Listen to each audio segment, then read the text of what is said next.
The microchip, as you heard, has been the engine of information processing.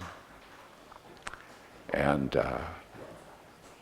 the reason that there has been such tremendous progress in the microchip is that the physics of transistors, the little devices down inside the microchip that actually perform the operations on the information, was possible to make those much smaller than people imagined.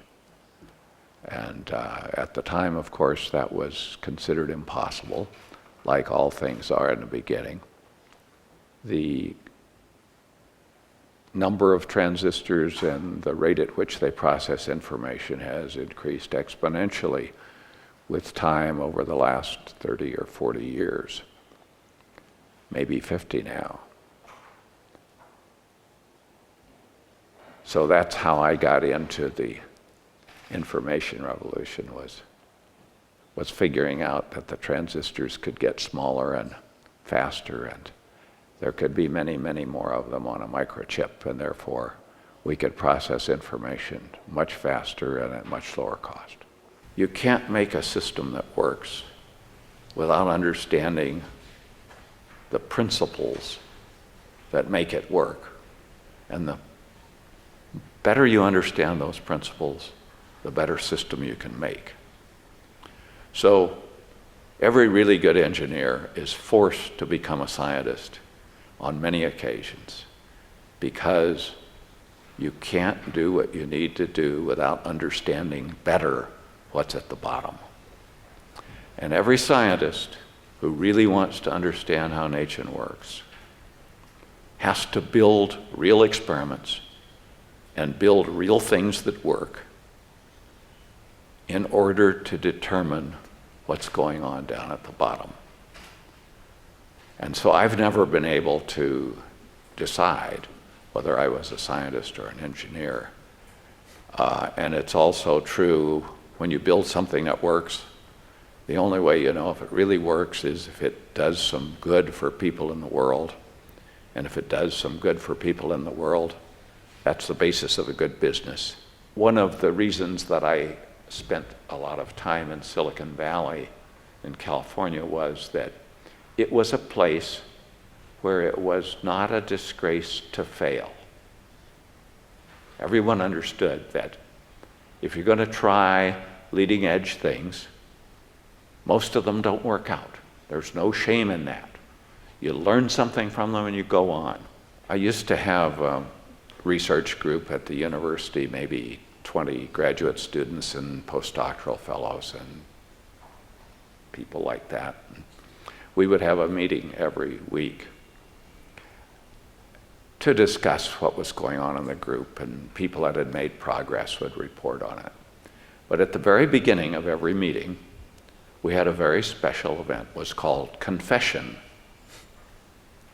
And what it was if any of us had done an experiment that didn't work, we were obliged to report on it first before anything else. Now, why would we do such a thing? I mean, it's embarrassing. You do something and it doesn't work out. Well, the reason you report on it is then no one else has to make the same mistake.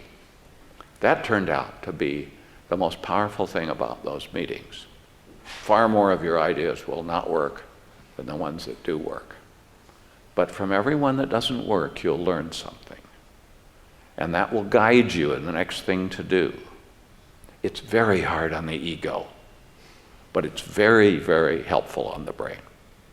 In my own career, I've had far more failures than successes.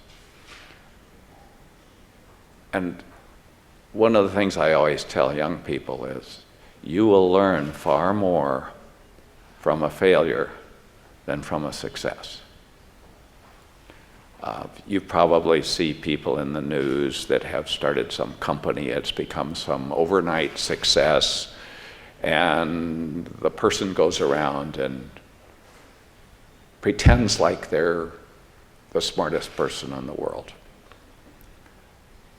And what I say to young people is, I hope that doesn't happen to you, because it will ruin you for life. If you have an instant success that you don't have to struggle for, you don't have to experience failure, you won't learn very much. And you might learn the wrong things. There are many ways to discourage people who have an idea early on. And planning is one of the most effective ways to discourage people with bright ideas. Some people think you can plan it. And I would like to caution you that this process cannot be planned. It's opportunity-driven, not planning-driven. There's a cultural resistance to allowing the process of people trying things and not having it happen the way they think and having it fail a lot of the time, and a very uncertain, very chaotic process. But that's the way innovation works. By definition, an innovation is something that people hadn't thought of yet.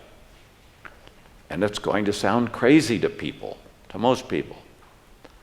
So what you can do as a culture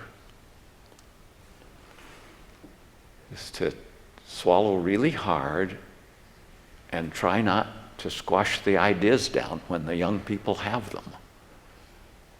And yeah, they'll do a lot of foolish things. And 1 out of 10 or 20 or 50 of those foolish things will turn into a big success. And everybody will say, well, that was the smart person, the rest of them were all dumb. No. That was a person, they were all smart. But that was a person who was smart and lucky and persistent. What takes time is getting a culture where young people can find ways to get their first funding, can find people, more experienced people, to help them along without discouraging them, can be in a social structure where if their company doesn't work, they aren't considered failures and socially unacceptable. I think it's more that social change, I think, is harder than the transition from an idea to a commercial enterprise.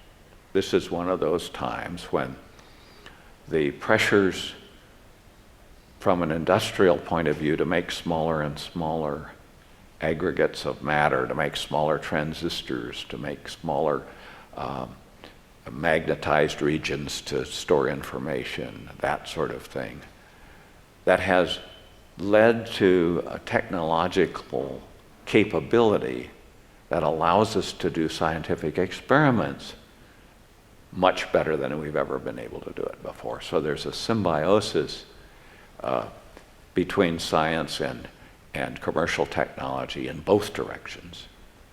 And this is one of those extraordinary times when we can't really see what the next big thing is until we get there.